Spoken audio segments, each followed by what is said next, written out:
अस्सलाम वालेकुम स्टूडेंट्स। आज का हमारा टॉपिक है interaction of gamma rays with matter. आपको मैटर का पता है, आपको गैमा रेज का पता है, ठीक हो गया। तो इसलिए मैं इन दोनों चीज़ों को अगर दोबारा डिस्क्राइब करूँगी तो जो आपकी वीडियो है वो बहुत लंबी हो जाएगी, ठीक है।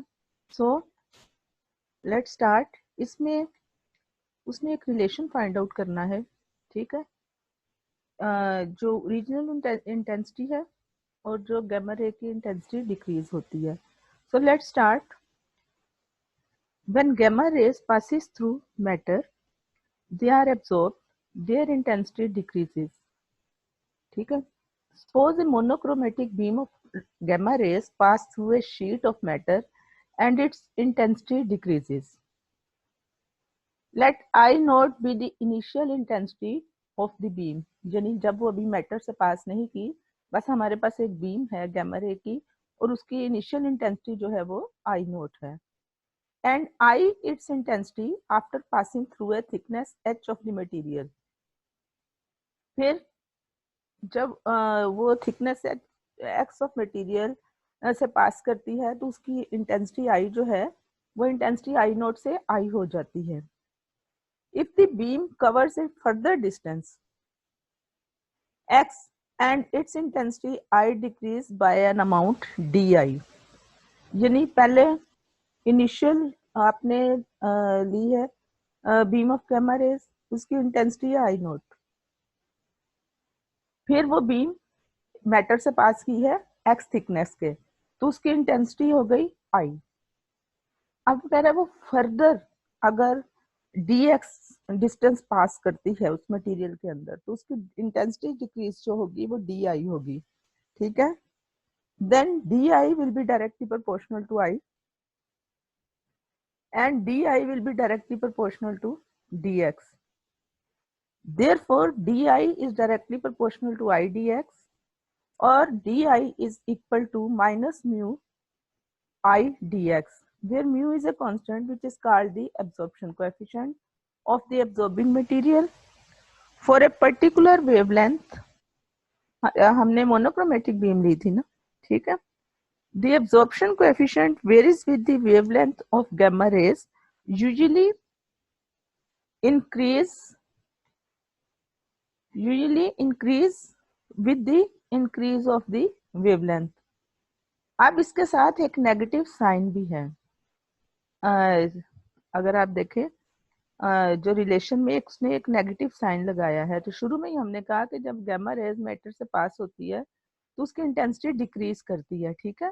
So the negative sign indicates only the decrease of intensity of beam.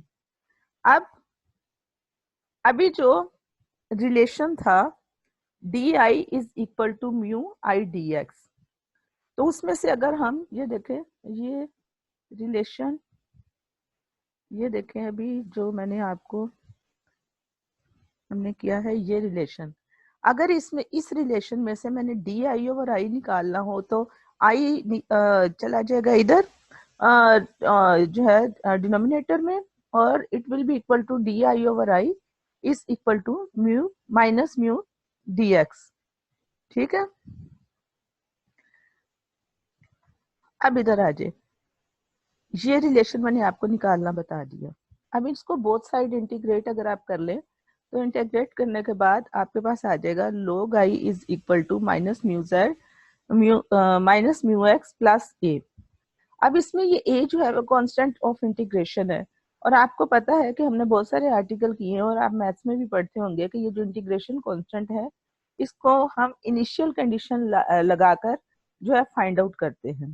तो इनिशियल कंडीशन का मतलब ये है कि बिल्कुल जब x 0 था, यानी जब हमने बिल्कुल इनिशियली गैमा रे ली, ठीक है, तो x 0 और i is equal to I naught.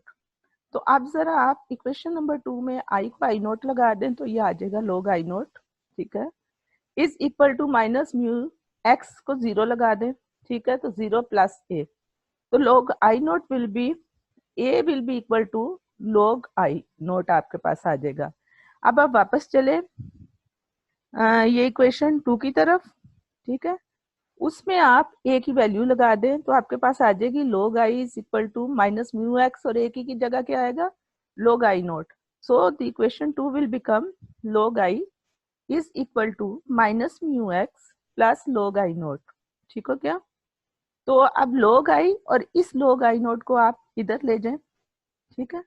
तो आपके पास आ जाएगा log i minus log i naught is equal to minus mu x, ठीक। और ये चूंकि log i minus log i naught है, तो इसको हम इस तरह भी राइट कर सकते हैं, log i over i naught that is equal to minus mu x. So i over i naught will be equal to e raise to power minus mu x, ये आपको पता है, ठीक है। And i is equal to i naught e raise to power minus mu x.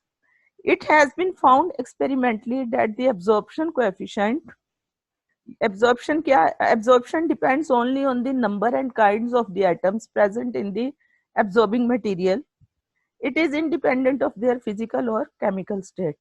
ये तो उसने relation निकाल दिया इंटेंसिटी का कि किस तरह डिक्रीज होती है। और ये देखें आगे वो बता रहा है एब्जॉर्प्शन कोएफिशिएंट के बारे में। gamma rays gamma rays with energies ranging from a few 100 up to million electron volts are absorbed or removed from a beam primarily by photoelectric absorption and by scattering. ये सब कुछ आप पढ़ चुके हैं।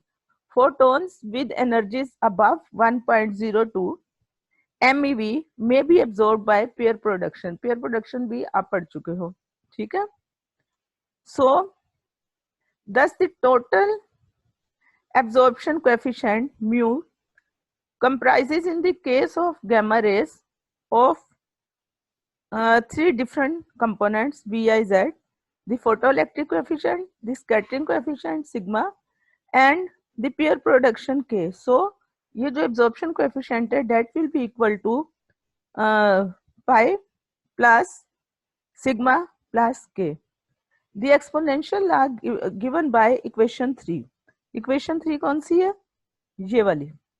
और ये e raise to power minus I is equal to I naught e raise पर म्यू एक्स आ रहा है, तो ये एक्सपोनेंशियल है ना। So the exponential law given by equation 3 that governs the total absorption must therefore be an approximate one and may not be applied indiscriminately. So girls, आपका जो एग्जाम में आर्टिकल आता है वो आता है कि ये प्रूव कर दें, या अगर तो यहाँ तक प्रूव करना है तो आपका आर्टिकल यहाँ खत्म हो जाता है। अगर वो के जो आपका एब्जॉर्प्शन कोएफिशिएंट है उसको भी साथ डिस्कस करें, या वैसे ही आ जाए आर्टिकल के interaction describe interaction of gamma rays with matter, तो फिर आपको सारा लिखना पड़ेगा, ठीक है। ओके गर्ल्स, अल्लाह हाफिज।